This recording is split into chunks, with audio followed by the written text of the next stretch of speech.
I will take a Regal RTL06 Trigger lock off a shotgun. Without a key. Without a key. And right here's our lock. Pop that back plate off.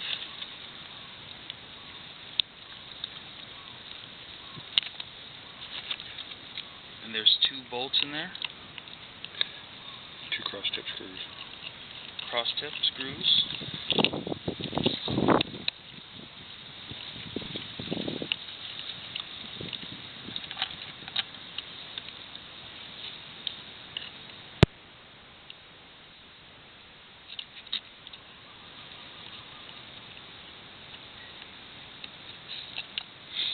Take that little plate off.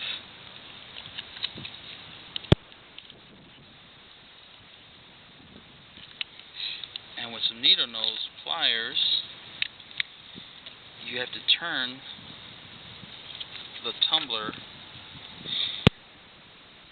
either right or left to unlock it.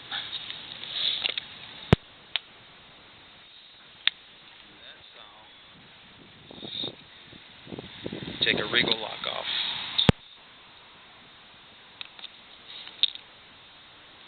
Off a shotgun, 870 Remington shotgun. Without a key. Without a key.